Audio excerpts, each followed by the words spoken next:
Hey guys, so today I wanted to do another video on how to date military items. This is video number 3. The first two I covered, canteens, bayonets, some helmets and different things like that. This one's going to be like uniforms. I do have a couple helmet liners, a couple ammo boxes, just to give some other information out there. Most of the information in these videos pertain to World War II stuff, how to identify World War II stuff, a little bit of it post World War II, but I hope you'll watch the first two videos. I made them, I think it was like a couple years ago. So this video has been long overdue. And so here it is, part number 3. And I hope you enjoy it. And so let's get started.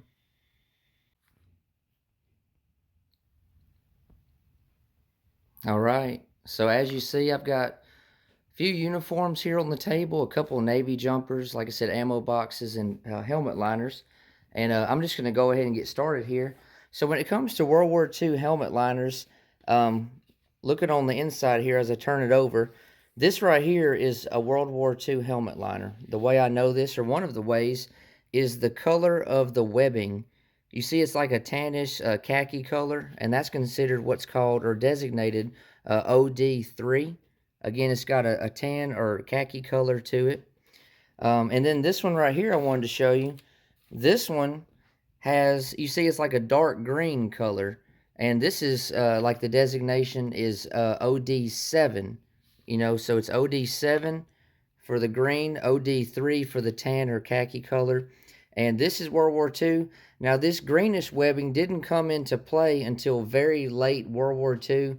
Most of this you'll see in, Korean War liners or Vietnam, unless it might be the shell of a the shell of a World War II helmet liner that has been upgraded to the new OD7 webbing. Maybe this webbing here was in bad condition and it was replaced after war with this. Or maybe there was just some of these shells with no webbing that were left over from World War II, and they were used, in the Korean War, and they were given the webbing here that you see, the OD7, and used afterwards. So again, if you see this color webbing on the inside, World War II, this dark green here, really at the tail end of World War II, but mostly you'll see it, again, post-World War II liners for the most part right there. So that's one way to help you with helmet liners. Right here, I wanted to talk a little bit about ammo boxes. I did a video how to identify World War II ammo boxes of 2-3 years ago. So if you want to check that out. But what I wanted to show you is one way of knowing if you've got a World War II ammo box, especially if it's a 30 caliber, is what you see right here. It's embossed, and what that means is if you see the letters and like the numbers here, they're raised. If you can see that, like it's not flush, they're raised or elevated, again, embossed. So, I can rub my finger over them and I can feel it, It's not smooth or anything, it's raised. So I can feel that. And so again, this right here is definitely a World War II 30 caliber ammo box. Compared to if you see something like this, see this isn't embossed, it's not raised letters or numbers, it's just basically printed onto the ammo can. Same thing, well, the other side's blank, but sometimes there'll be numbers or writing on the other side. So again, this right here would be post-World War II. This is not World War II ammo box, but again, this right here is a World War II ammo box because it's raised, right? If you can see that, and some of you guys might have that, and so you already know what I'm talking about, or maybe this confirms, that you do have a World War II ammo box. But again, so this would be post-World War II.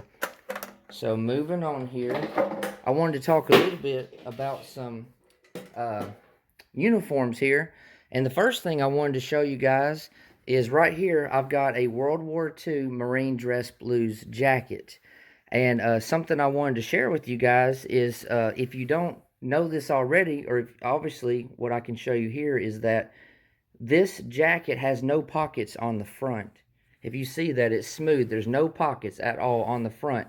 So that's a way for me to know this is a World War II Marine Dress Blues. Now, if you have a Marine Dress Blues jacket and it does have pockets on the front, then that is not World War II. Those didn't come into effect until 1947. So again, if you have a Dress Blues jacket and it has pockets on the front, then it is technically not World War II. It's just a little bit after World War II. It started, I believe it was 1947, So again, no pockets, World War II, or it could even be before World War II. With pockets, it's going to be post-war again in the getting around 1947. So a little bit after World War II, but that kind of gives you a little bit of information about a Marine dress blues jacket. Now, another way I wanted to talk to you guys about, commonly collected items is this is a World War II dress jacket, and the reason it's a dress jacket is because it's full length. It's a full length jacket, whereas this one is considered or nicknamed an Ike jacket after, General Eisenhower, right? This one is a short jacket here with the little flap belt looking thing right here that snaps in place. So again, Ike jacket, and the full length one is a dress jacket or Class A.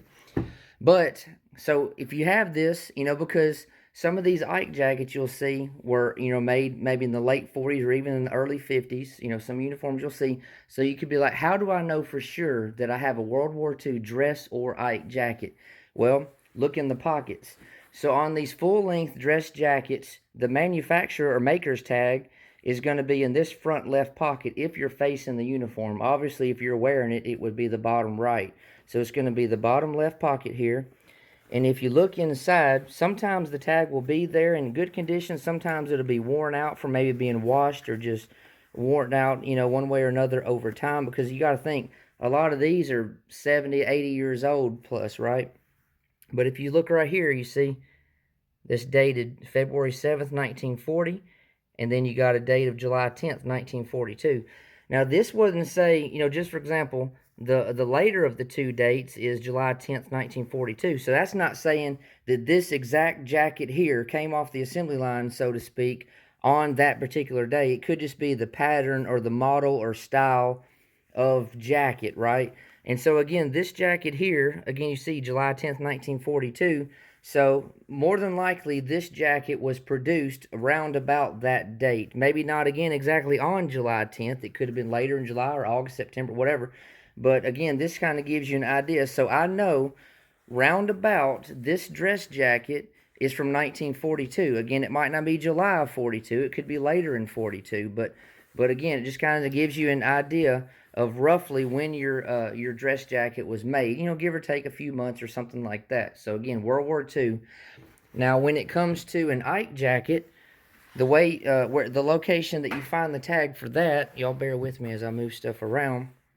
The way you find the tag for this Ike jacket, again, it's a shorter version. It's not a full length. It's not a 4-pocket. If you notice, the dress jacket has 4 pockets. The Ike jacket has 2 on the front.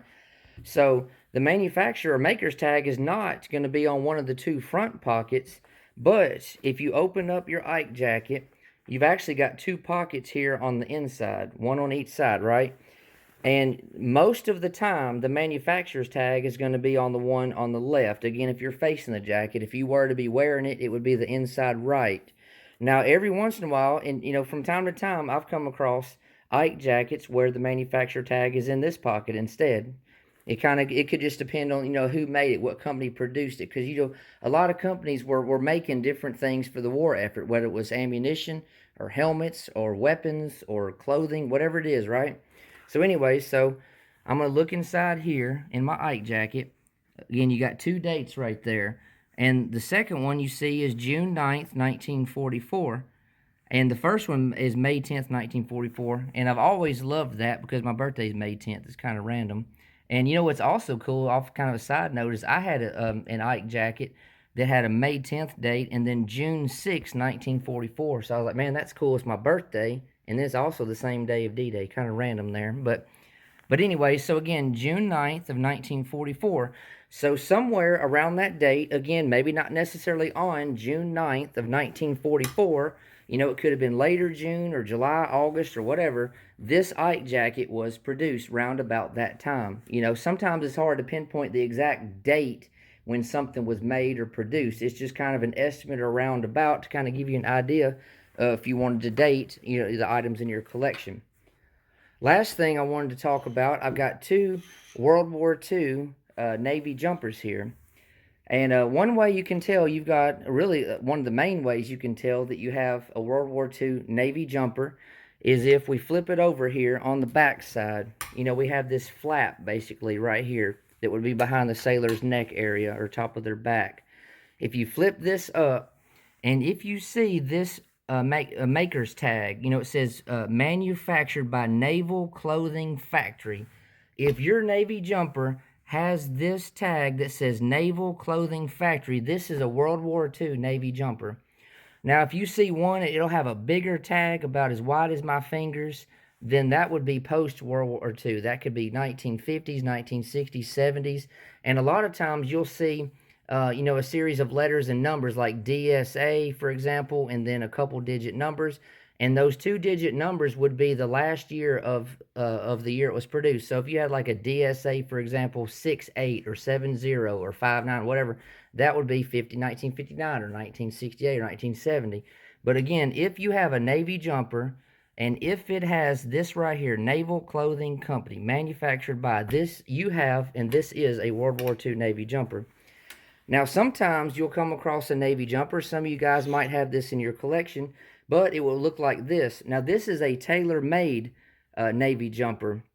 A little bit different design and everything. It still has the flap here on the back, but when you lift it up, there's nothing there most of the time because it's tailor-made. That means it was done, you know, it wasn't a military issue. Like the Navy, the United States military did not issue this jumper to a sailor. This is something that would have been a private purchase that the sailor, maybe on leave or on liberty, I guess I say, you know, they went and had them tailor-made, custom, specially made for them. And sometimes, you know, like this one's kind of plain, honestly. It does have a patch here, an older style rate or, you know, patch here on the arm. But sometimes they would have, you know, their name stitched in cursive right inside here. Sometimes there would be what's called Liberty cups, where if you flip the cups here, they'd have like a mermaid or some like a dragon or something like that that they had just kind of for decoration or just, you know, characteristics, something kind of cool, like a cool characteristic they wanted for their Navy jumper, just something to kind of show off or brag about or feel proud of or whatever, just kind of make them different or cool when they're on liberty. But anyways, guys, I'm going to go ahead and wrap this video up. I hope you like this. Please check out the other videos and let me know what you think about those.